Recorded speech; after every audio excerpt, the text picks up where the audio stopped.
Imagine this.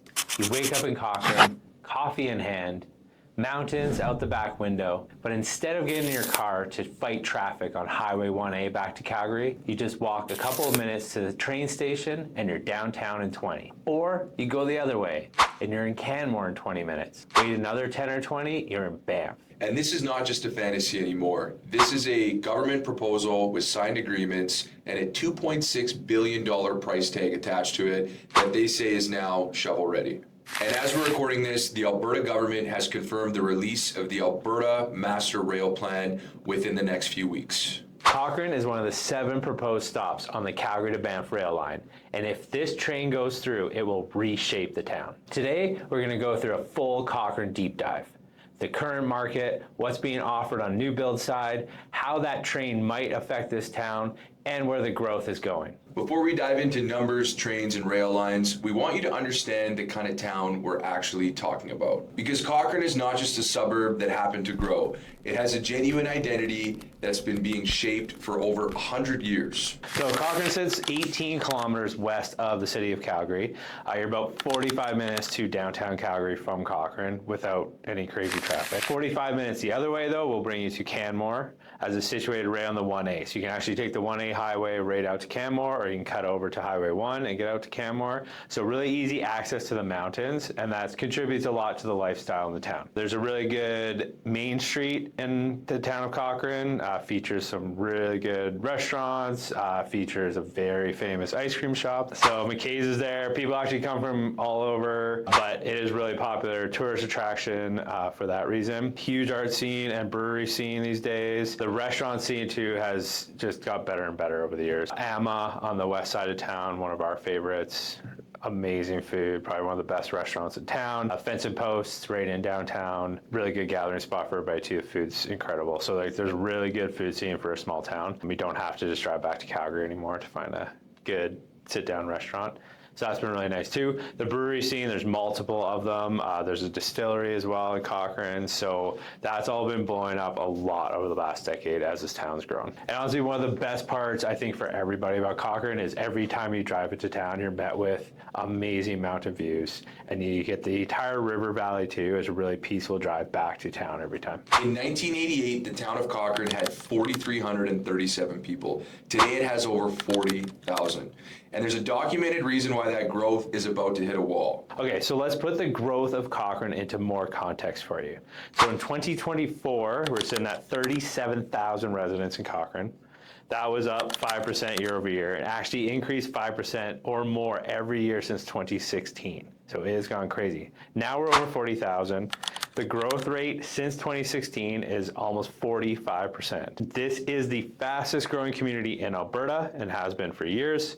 It's the 11th fastest growing community in all of Canada. So in the next decade or so, Cochrane's projected to be upwards of 86,000 people on the top end. So by 2040, at least 86,000 people, which will easily completely fill in any of the borders a town has now.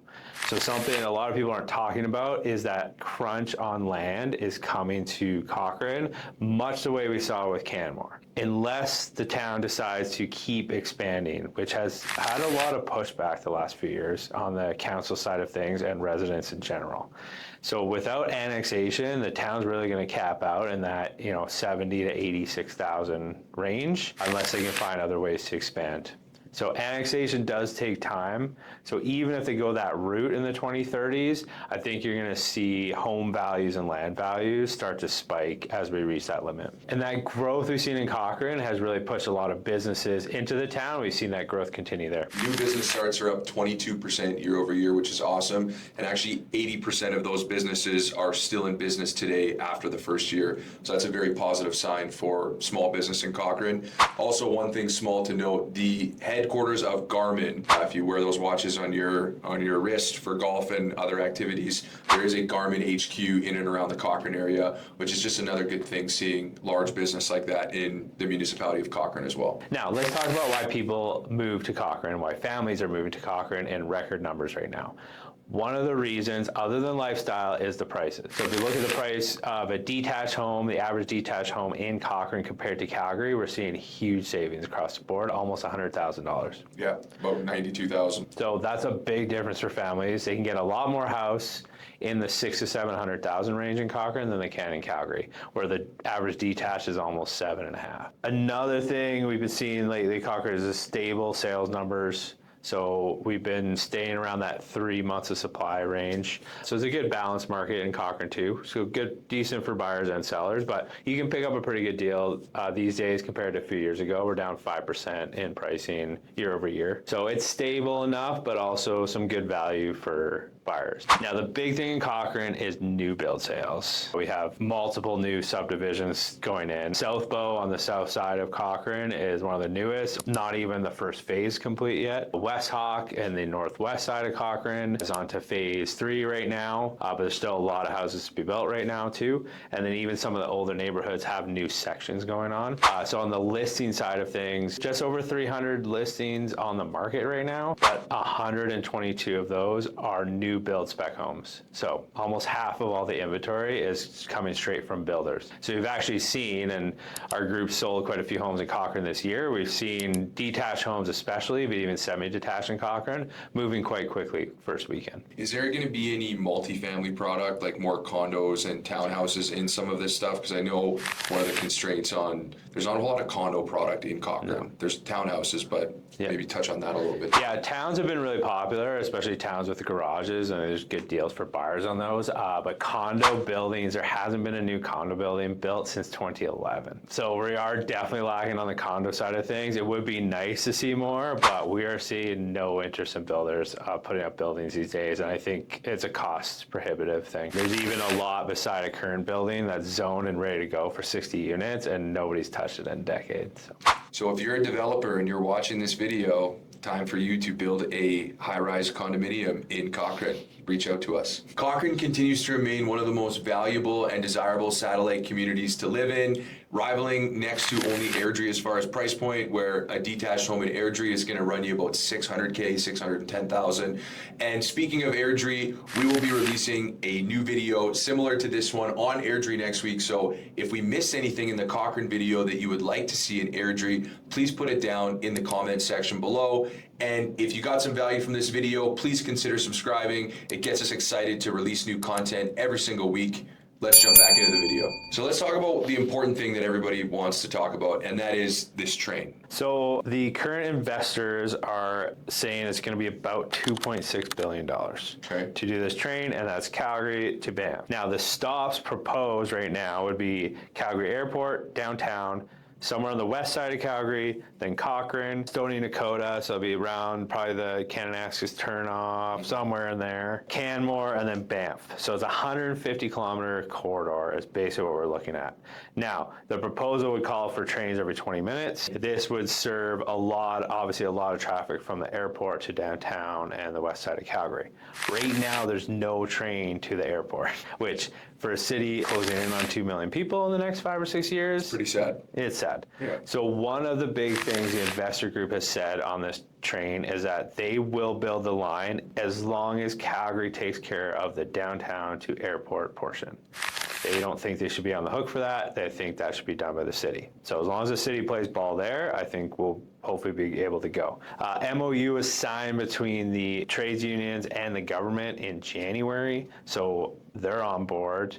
We have private and public investment earmarked for this, so that's looking promising. And the Master Rail Plan, as we mentioned before, is due to be released this month, which should include this line and may also include a Calgary to Edmonton corridor too. So that's to be seen. If everything were to flow, the developers would love shovels in the ground sometime towards the end of 2027, hopefully operational by 2030, 2031, and they are looking like it'll probably produce about 10,000 jobs over that course, which is huge for the area for sure. And an extra 20,000 or more tourism jobs is what's projected for this train. And if you're watching this video and you don't live in Calgary or Alberta or Banff, I don't think you realize how transformative and insane this could actually be. Like, not having a train right now to the airport is very cumbersome for a lot of people. not having a train to get to Red Deer and Edmonton, which were kind of like brother sisters with Edmonton and Red Deer. It just makes so much sense to have that. And then same thing going to Cochrane and the west end of town. It will be incredible for tourism, for congestion, for traffic flow, for everything. It's going to be a massive project, and it will be a real pain in the ass while it gets built. But in 5 or 6 years, that would be pretty cool. Yeah, the nice part is in Cochrane, they've already built their new station area a couple years ago, so that's set. They're ready for a train stop there if possible. They have a lot of infrastructure ready on some routes. I think it'd be huge for safety too, because there's so much traffic out to the mountains every day, and I mean it snows a lot here, and we've seen the highway close down twice just in the last month. For one time it was an entire day, the other time it was half a day. So it's Highway 1 closed both directions because of massive accidents. So if we could have a lot more tourists just taking the train, and even people that commute, a lot of commuters between Cochrane and Canmore, because people can't afford to live in Canmore, but they might work there. So if they can commute using a train, much safer alternative. So I think that saves a lot of lives, really helps with road maintenance and just cutting the amount of cars down the road, and opens up a lot of commercial avenues for every stop along the way. To finish off, we want to talk about a couple of negatives. So it is a beautiful town. There's some great housing options as we touched on, but this might not be the town for you if you don't like something. So first of all, commute. There is no train right now, so you do have to drive if you're going to downtown all the time. Commute is a big one for me. I'm not the biggest fan of Cochrane. That's just my own personal opinion. I think it's beautiful and charming, and there's lots of great stuff about it. The drive drives me nuts personally. However, it's a beautiful place to live. So that would be one trade-off in the short term if you're planning on moving to Cochrane. There is a bit of a commute, especially if you're working in Calgary. So the new overpass opened this past year, so that's really helped with flow in and around Cochrane. But if you're going to downtown every day, it's definitely something to think about, because you're 45 minutes to an hour every day. I mean, you're 500 minutes plus in the car every week just on your commute. So think about that, do the math on your commute, whether it's worth it to sit in the car that long is definitely something to think about. The other one that bugs a lot of people is it's growing really fast. So even if you move now with 40,000 people, keep in mind in 10 years we'll be 55,000 or 60,000 people. So it's growing fast, it changes all the time. It brings more opportunity, it brings more stores, there's a whole new shopping center getting built right now, but that adds traffic.